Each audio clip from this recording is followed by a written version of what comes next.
So imagine you're, sitting at your desk. You're doing the exact same job you've done for years, getting the exact same paycheck. Right. Same routine, same everything. Yeah, exactly. But you've just realized that a machine could do your job perfectly well in about 10 seconds. Oh, man. Yeah, and your boss hasn't replaced you. Like, you aren't fired. But something fundamental has just, broken. It is a profound psychological shock. I mean, the employment is still there on paper, right? But the soul of the work has entirely vanished. And that invisible shift, that is exactly what we're exploring today. So welcome to this deep dive. Glad to be here. Our mission today is to help you understand this massive, quiet erosion happening in the modern workforce right now. It's happening everywhere. It really is. So we are Yeah. pulling from an incredibly insightful analytical paper today. It's titled The Quiet Erosion: How Automation Threatens Job Meaning Before It Eliminates Jobs. Such a good title. Right. It's by Dr. Jonathan H. Westover. And it synthesizes some cutting-edge economic theories, specifically building on a 2026 framework by an economist named Gans. Yeah, and the broader conversation around artificial intelligence for the last decade. I mean, it's been so hyper-focused on displacement, Totally. Just robots taking paychecks. Exactly. We obsess over the job loss. But this research forces us to look at a crisis that happens before a single job is actually cut. Wow, okay. Yeah, we're looking at the devaluation of our daily work and, how we can actually protect our sense of purpose as this technology advances. So to really grasp how a piece of software can just destroy meaning, I feel like we have to start by defining what makes work meaningful in the first place. That's right. Yeah. Because, on a baseline level, everyone works for a paycheck. Right. But we all know there is a massive difference between a job that feels like a genuine calling and one that just feels like a mindless grind. Oh, 100%. And historically, if you looked at labor research, the conventional wisdom was pretty straightforward. Well, back in the 1970s, researchers like Hackman and Oldham, they argued that meaningful work was primarily about task variety. Okay, so just doing different things. Right. The idea was simply that if you were doing different things throughout the day, you weren't bored, and therefore your work had meaning. That seems a little, simplistic. It really is. But the Gans framework, it introduces a much more sophisticated dual model of meaning. Okay. He argues that the non-monetary value we get from our jobs actually comes from two very distinct places. Okay, what's the first one? So the first part is what he calls the useful output effect. Meaning like the final product of my work actually helps someone or accomplishes something tangible in the real world. Precisely. A doctor cures an illness, a teacher helps a child read, an engineer builds a stable bridge. Right. The output is objectively useful to society. Yes. But the second part of the Gans model, this is where the true vulnerability lies in the age of AI. He calls this the attributable contribution effect. Attributable contribution. Okay, so if the first part is about the result, the second part is about who gets the credit. It's deeper than just credit, actually. It is the deep-seated pride a doctor feels because their specific clinical judgment, their unique years of study and expertise is what cured that patient. Oh, I see. It wasn't just that a sick person magically got better. It was that the patient recovered specifically because of that doctor's intervention. That makes total sense. Let me try an analogy here to see if I'm tracking with this. Go for it. It feels like the difference between buying a truly spectacular award-winning cake from a high-end bakery versus baking that exact same cake from scratch in your own kitchen. Oh, I like this. Right. So the output, like a tasty cake, is identical. The useful output is the same. Everyone at the dinner party is thrilled and well-fed. Yeah, everyone's happy. But the attributable contribution is entirely different. Because when you bake it, you've got flour all over your kitchen, you obsessed over the measurement. You check the oven a dozen times. Exactly. You monitor the temperature, you made the subjective judgment call on the exact second to pull it out. So the pride of the creation is entirely yours. That is so true. So what generative AI is doing, essentially, is buying the cake for us. That is a phenomenal way to visualize it. I mean, the party guests are still fed, the legal brief is still filed, the medical chart is still updated. But the worker loses the flour on their hands. Yes, the flour is gone. And this touches on a concept that Japanese culture has understood and studied for centuries, actually, known as ikigai. Oh, ikigai. I've seen that term pop up in wellness spaces and stuff. It roughly translates to that which makes life worth living. Yes, Yeah. exactly. And if we connect Ikigai to this broader economic picture, the research proves that human well-being is inextricably linked to more than just material wealth. Right, because Western economics has a really bad habit of conflating a high income with high life satisfaction. They absolutely do, but Ikigai demonstrates that a deep, sustaining sense of purpose comes directly from the perception that your personal activities add a unique value. A value that would otherwise be missing from the world if you didn't do it. Exactly. So when automation preserves your employment, meaning, you still get a paycheck, but it eliminates your sense of necessary contribution, it threatens your ikigai at the root. Wow. So the market hasn't taken your livelihood, but it has taken your reason for doing it. You nailed it. Which brings up a really crucial question. Yeah. Because automation is not new. I mean, it has been happening since the Industrial Revolution. Right. We automated the textile looms, the automotive assembly line, the telephone switchboard.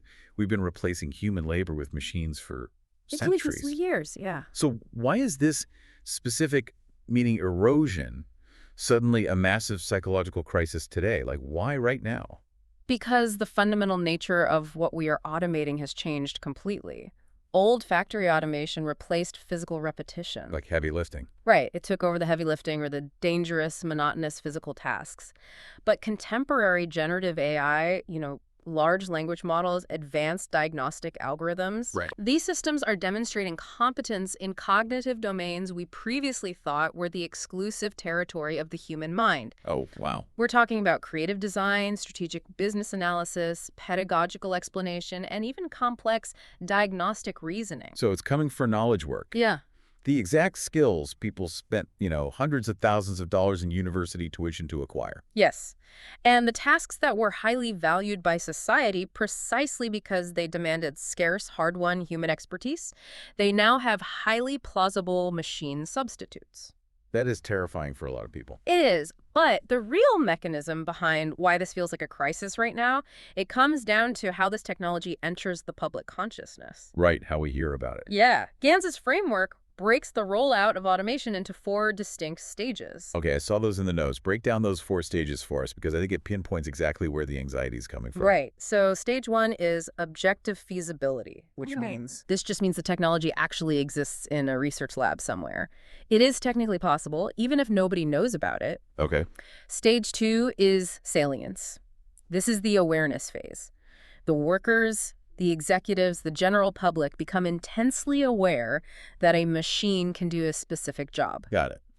Then stage 3 is adoption, which is when a company actually purchases the software and begins integrating it into the workflow. And then the final stage. Stage 4 is displacement, when the human worker is finally let go.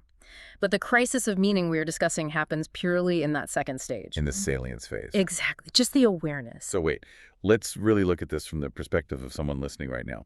Think about the last time you were scrolling on your phone and saw a tech demo for a new AI tool. Oh, we've all seen them. Right, something that completely blew your mind or maybe made you sweat a little bit about your own job. Yeah. Are you saying that just witnessing a highly publicized benchmark test on YouTube can actually make a worker hate their job the very next morning, even if their boss hasn't bought a single piece of new software? Yes, absolutely, because the mere awareness changes the perceived counterfactual against which human contribution is understood. Okay, unpacking that. This is what Gans terms the meaning externality. Technology developers frequently stage these highly visible, sometimes exaggerated public demonstrations to build hype. Right, to drive stock prices and secure venture capital funding. Exactly. They establish the tool's credibility in the public mind long before any slow-moving corporate adoption decisions are actually finalized. Wow. So the knowledge that a task could be automated separates entirely from the reality of it actually being automated in your specific office. So I am sitting at my desk, right? I'm grinding away at a financial model, and I know I saw a video last night of an AI doing in 10 seconds what is currently taking me 3 days. Right. My boss hasn't bought the AI. I still have to finish the 3 days of work. But now I know my struggle is objectively unnecessary. Yep. My attributable contribution is dead, even though my job title is the exact same. You've captured the exact psychological mechanism. And this brings us to a massive practical problem for organizations. Which is? If workers are experiencing this quiet, internal psychological devaluation, it doesn't just stay in their heads. Oh, it leaks out. Oh, it bleeds into organizational performance and hits a company's bottom line long before any jobs are ever cut. Okay, let's unpack this because that feels entirely counterintuitive at first glance. How so? Well, on the surface, a cynical executive might think, great, the AI demo is out, my workers are terrified, they're going to work twice as hard to prove their worth so they don't get fired. Ah, right, the fear motivation. Exactly.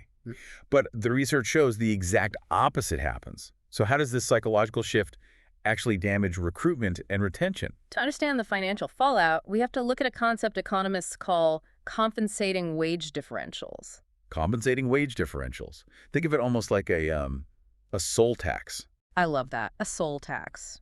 This theory traces back to Sherwin Rosen in the 1980s.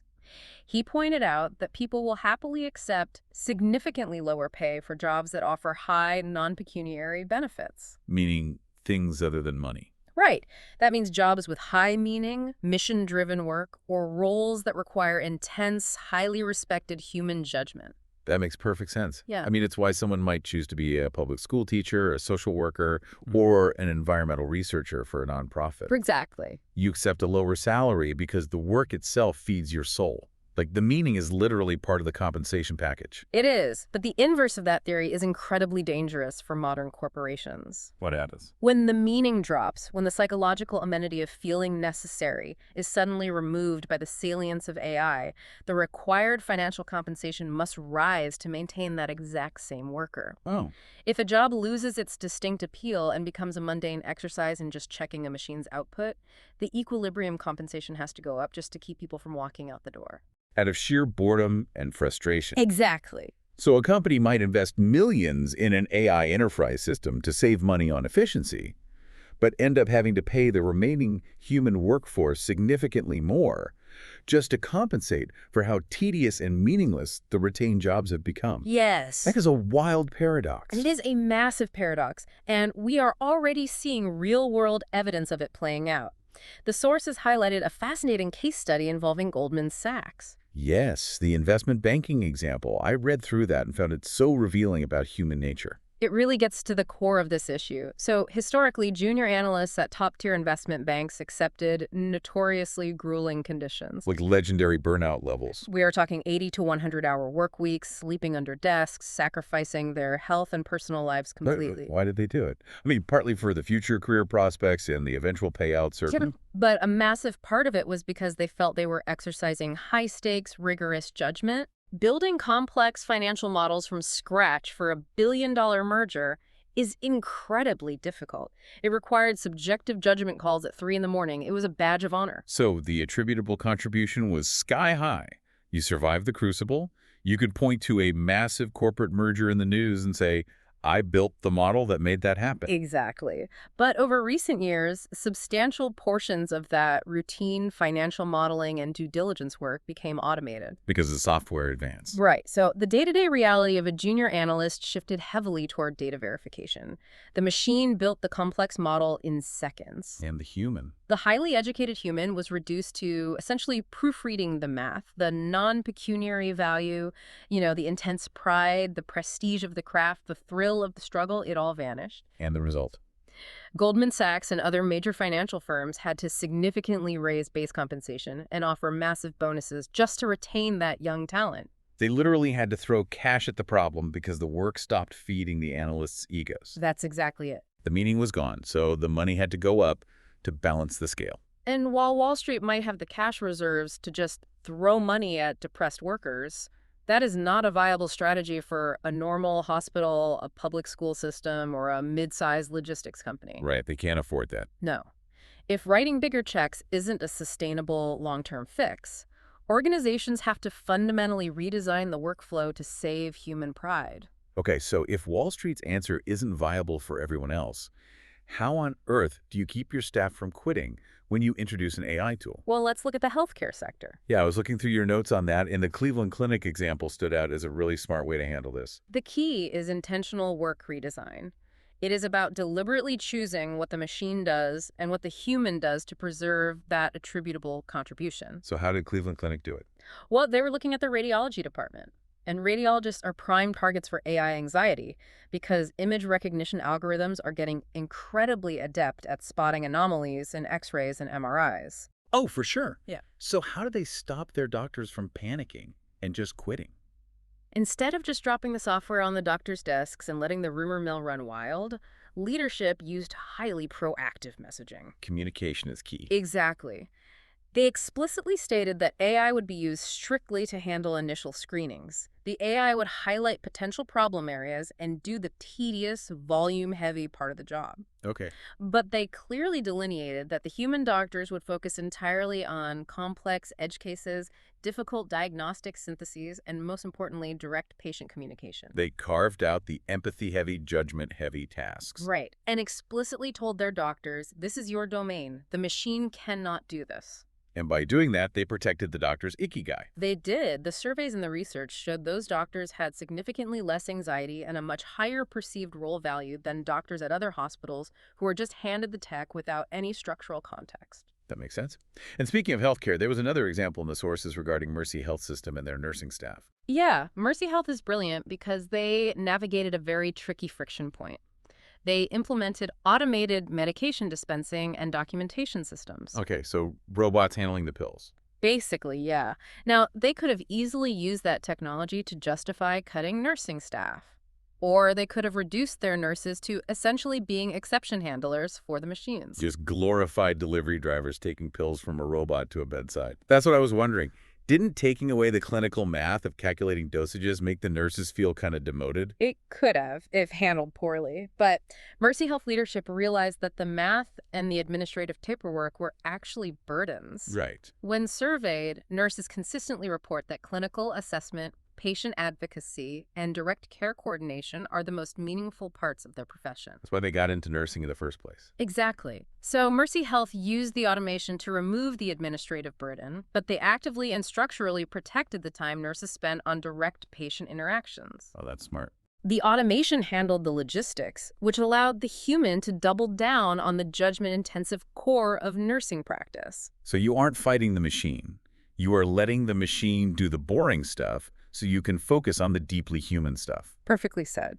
It reminds me of the analogy of moving from being a staff writer to the editor-in-chief.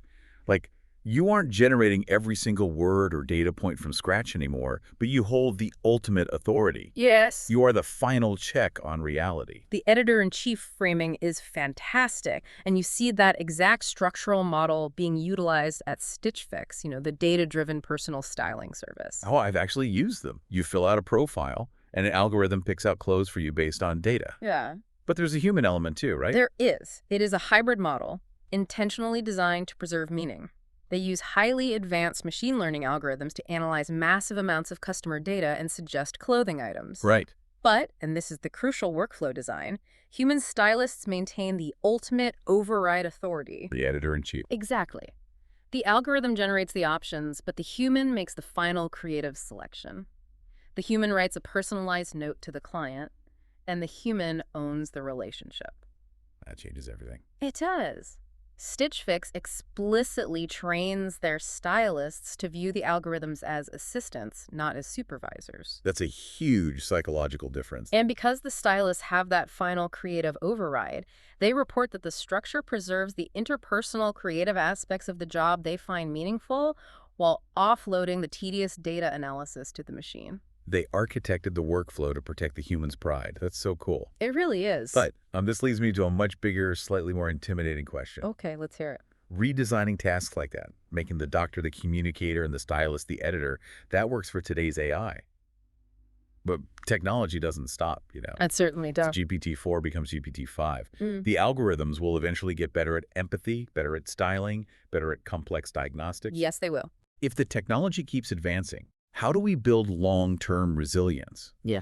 We can't just keep retreating to smaller and smaller islands of human-only tasks. This is where we have to discuss future-proofing, and it requires a fundamental, painful shift in the relationship between employers and employees. A shift in what way? The traditional psychological contract of the 20th century is dead. You mean the old, Give us your loyalty, show up on time, and we'll give you a safe, stable job until you retire with a pension contract. Exactly. That era implied mutual loyalty based on task stability.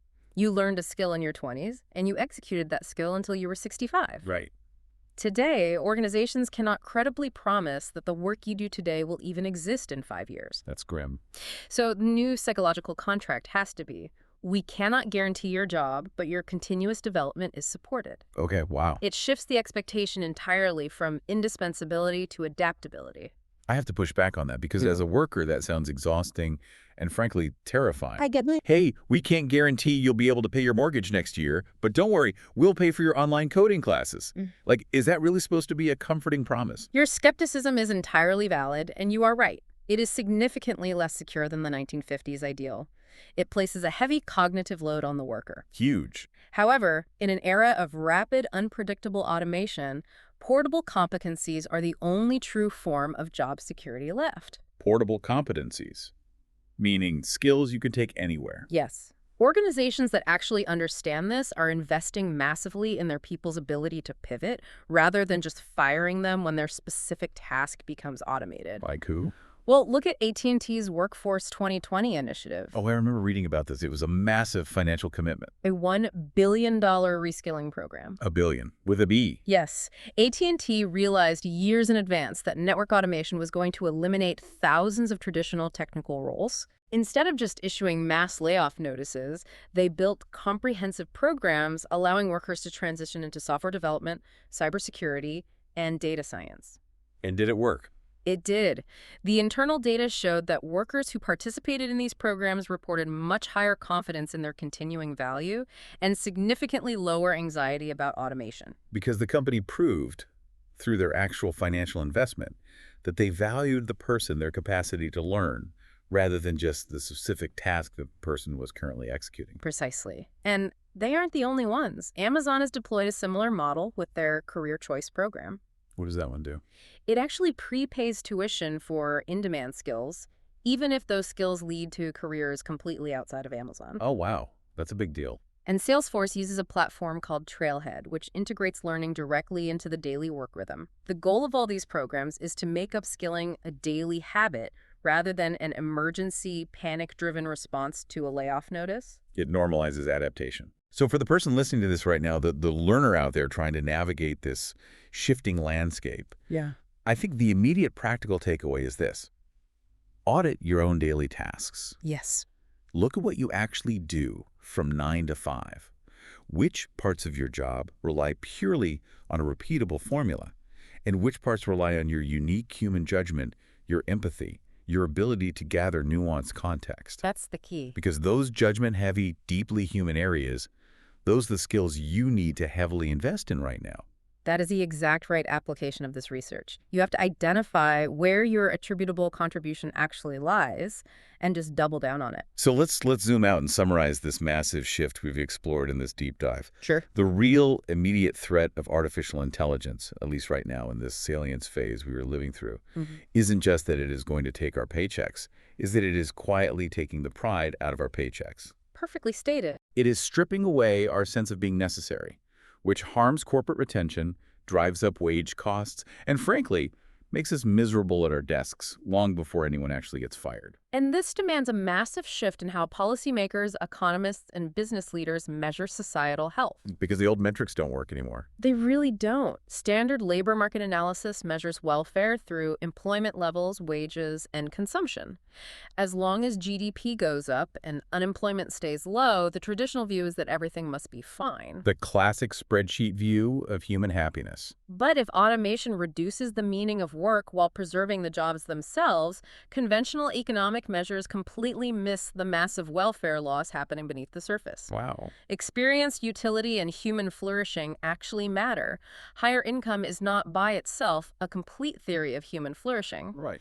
If we ignore the psychological devaluation of work, automation might successfully raise our GDP, but it will inevitably lower our overall human welfare. Which brings me to a final thought I want to leave everyone with. Oh, let's hear it. Something to mull over that builds on everything we've discussed, but really challenges the foundation of modern life. Okay. We have spent centuries, especially in the Western world, deeply tying our personal identities to our careers. What do you do for a living?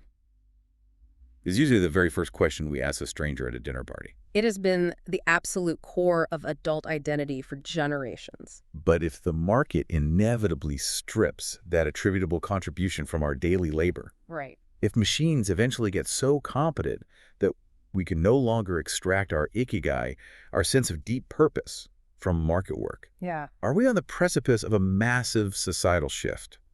Will people simply stop expecting their jobs to provide a sense of identity? That's the question. Will we start seeking our primary purpose entirely outside of employment, in our hobbies, in our local communities, and civic life? That's a huge possibility. Could the very concept of a career eventually revert back to being nothing more than a purely transactional chore, just a neutral way to fund the things that actually give our lives meaning? That is the profound, lingering question of this era.